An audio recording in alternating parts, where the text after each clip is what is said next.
If I said that the religious system that you have been part of all this while is the very thing that is keeping you from your kingdom assignment, you will probably think I am being extreme.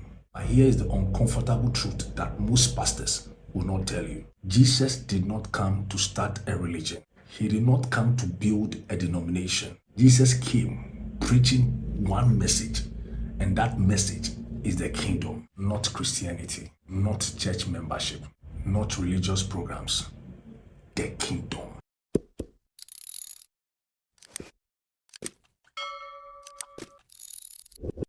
I am Prophet Evans, and today I'm going to show you the difference between religion and kingdom, and why understanding this difference will completely transform how you live, work, and impact the world around you. This message is going to offend religious people. It will challenge everything that you have been taught.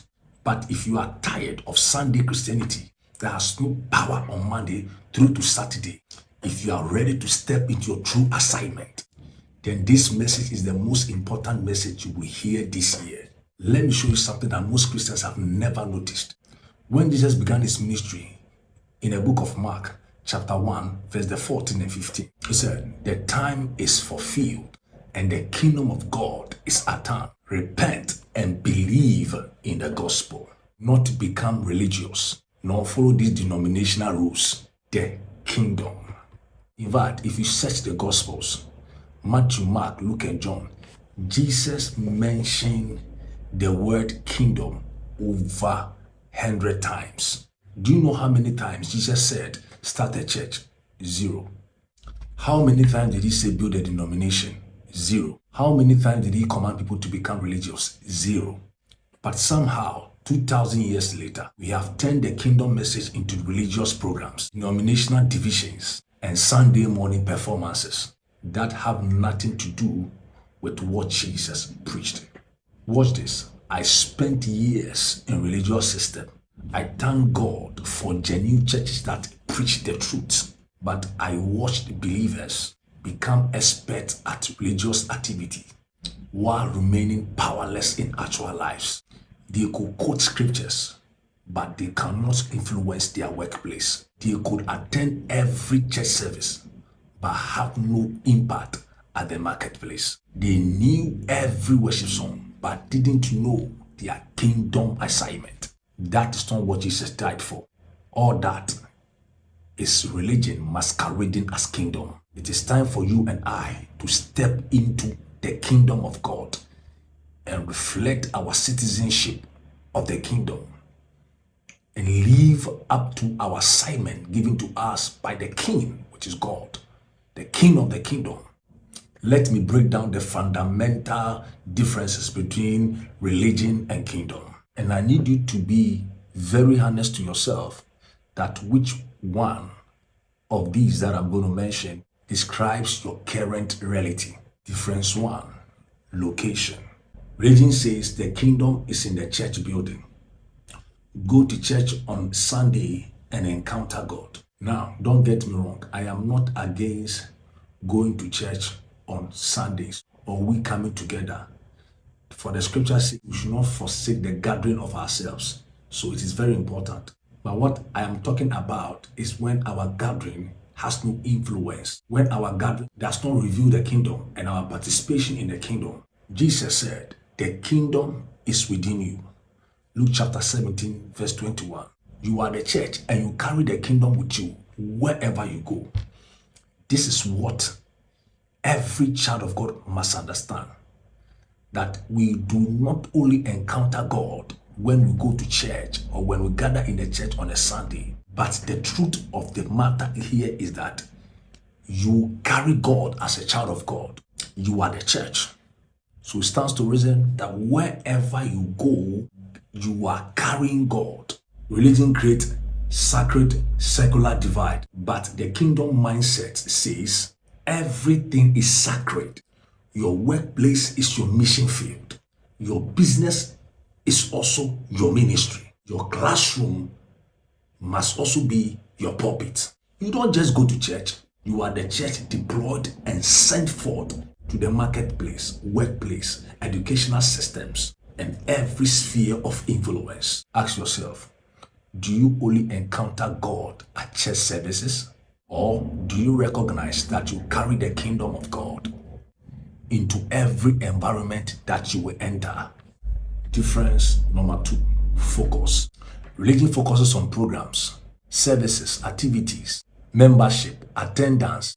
Kingdom focuses on transformation, deployment, impact, advancement. Religion measures success by how many people attended church services. Kingdom measures success by how many lives are transformed in the community.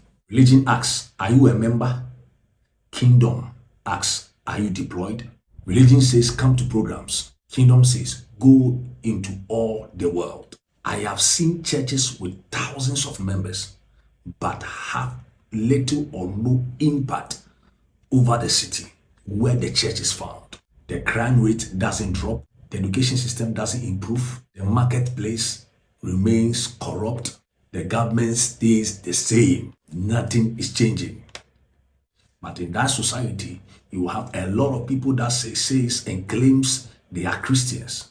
Meanwhile, we are not seeing the perspectives of the kingdom being infused into the very pillars and very systems of the society, which is an error.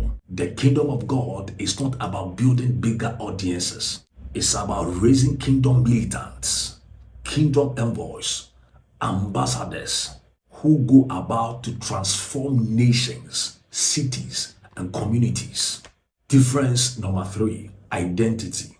Religion creates church members, attendees, and volunteers. Kingdom creates ambassadors, envoys, militants, deployed agents of transformation. This is very critical. Why will you allow yourself for religion to give you membership card, but yet still you have not found your kingdom assignment? It is a great tragedy. When we read the book of 2 Corinthians chapter 5 verse 20, it says, now we are ambassadors of Christ, as though God did beseech you by us. So the beseech there means pleading. So as though God is pleading by us. So we are the vessels that if God is using us to reach to others. We are all over. Every prayer meeting, every church service, we are there. But yet still, we see little of God in the community. We are seeing little of God in the nation, which is not supposed to be so.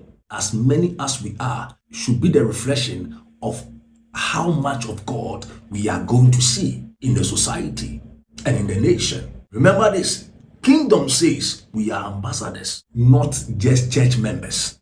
We represent God, represent his kingdom, represent the principles of the kingdom, we represent the perspectives, and we bring the perspectives of the kingdom upon the face of the earth. This is what we are, this is who we are, and this is what we stand for and represent. Watch this. An ambassador does not just visit the embassy on Sundays. An ambassador lives in the foreign territory, representing their king and their nation 24/7.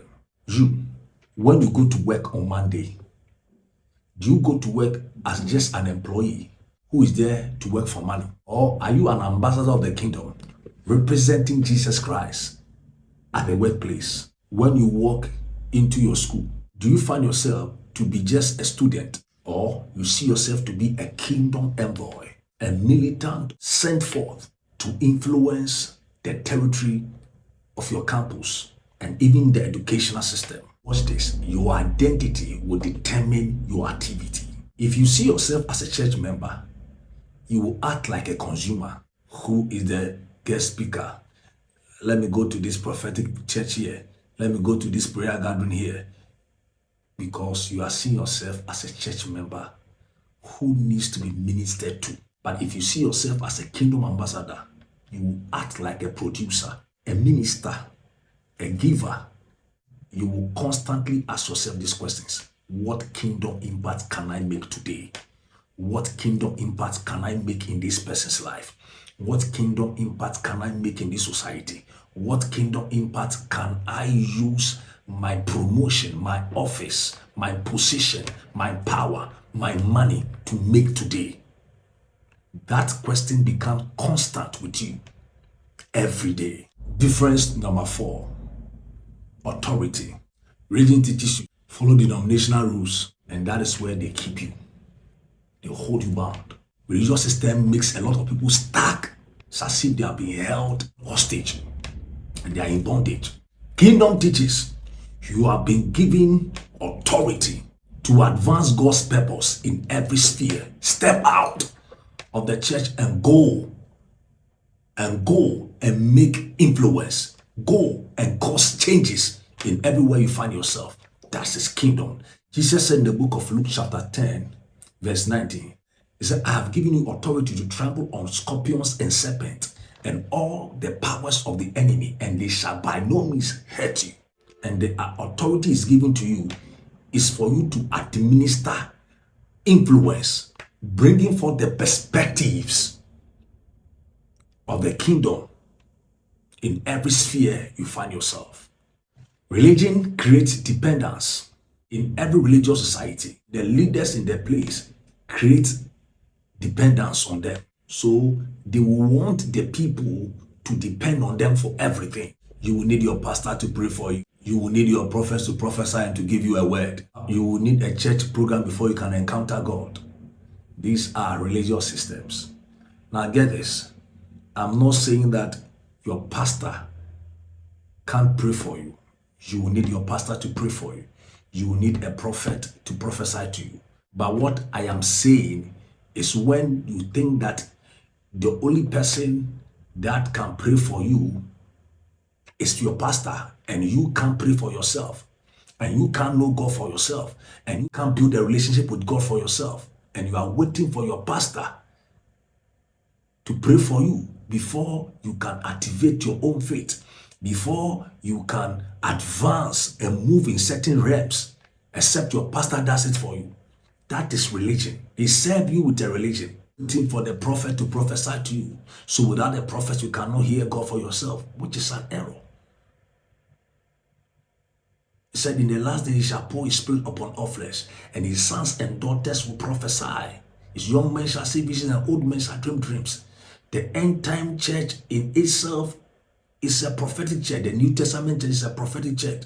For the fact that you have the Holy Spirit, it means you can hear God, because the Holy Spirit is there to teach you, to reveal things to come to you. He's there to speak to you. He's there to guide. He's there to direct. So how can you be waiting for a prophet before you can hear from God? Which is an error. And in the religious society, they have created that dependence. They have created that dependent system that the church folks, the church members, will have to wait for a prophet before they can make advancement, before they can hear God, which is wrong, You will not need a prophet before you can hear God. Don't fall for that religious whatever. And I'm not also saying that prophets are not important. Prophets are equally important. But prophets sometimes only confirm what God has already told you. So what has God told you? What has God revealed to you? What has God said to you? What are the promptings you have received of the Holy Ghost? You have to learn how to walk by the Spirit and walk with the Spirit. This is kingdom. The kingdom creates deployment. The kingdom says you have been given authority. You have power. You have access. Hebrews chapter 4 verse 16 says, let us boldly come. So in the kingdom, it says you have access. Not that you have to wait for someone to go and pray to God for you. You have access. The kingdom says you have an assignment. So go. Now, go and work. Go and be fruitful. Go and multiply. Go and replenish. Go and subdue the earth. Go and have dominion. That is kingdom. One of the saddest things that I've seen in the church, I have watched believers with genuine callings and powerful giftings sitting in the church pews for years. You know why? They are just waiting for permission to operate. Perhaps for an ordination or what in quote, what they call the right time. Meanwhile, their workplace is in need of their influence, of that gift, of that power, of that grace that is upon them. Their business place, the marketplace needs their integrity, needs their truthfulness, needs their incorruptible nature to flourish. They are so endowed with wisdom, and they are in a school, and the school needs their wisdom, but they refuse to function. See, one of my greatest worry is that we have a church. Listen, we have Christians, and we are not seeing Christians becoming inventors. Why is it so? Why is it so? Because the religious system does not permit and allow it. Meanwhile, we will sit in the car that will say that car was developed by people that are not Christians, that are not God's people, that are not part of the kingdom. It means if they are not part of the kingdom, it means they are of the devil. And these people will make cars for us to go and buy. And I ask myself, can the devil teach better things than what God is able to teach? It's because we have created a wrong system. But if we are going to have the right system, if we are going to have the right system and we are going to make people believe who they are and what they stand for and what they represent on this earth, and know that they are part of the kingdom and God is ready to do greater things in them and by them and with them, they will open up themselves for many realities that are there in God and what God wants to do. We'll see Christians coming out with some powerful inventions, powerful ideologies. Kingdom is what we should look for. You need kingdom training that equips you for real world impact. That is why we have created resources specifically for kingdom envoys, not church members, but deployed ambassadors. In the description below, I've put a free Kingdom Envoys assessment link. It will show you your primary sphere of influence, your development readiness, and your next steps. This isn't about joining another program. This is about discovering your kingdom assignment and getting equipped to fulfill it. Let me leave you with this. Religion will always be safe and predictable, well contained. You show up on Sundays, sing songs, hear the sermons, go home, repeat. That's the cycle. But kingdom is dangerous, unpredictable, and expensive. You are sent into hostile territory as an ambassador with an authority to transform systems, influence culture, advance God's purposes in the earth. Jesus didn't pray for the religious to be comfortable. He prayed for kingdom envoys to be one so that the world can believe. You were not created to be a church member sitting in church services. You were created to be a kingdom militant, deployed with an authority. The question is, will you stay in religion or you will step into kingdom? Will you keep consuming or you will start to become useful and being deployed? This is a kingdom mobilization movement. Get your Kingdom Envoys assessment link below. Subscribe if this message awakens something in your spirit. And join us as we raise an army that will transform nations through kingdom influence. Stop playing church. Start advancing the kingdom. I am Prophet Evans, and I will meet you in our next episode. God bless you.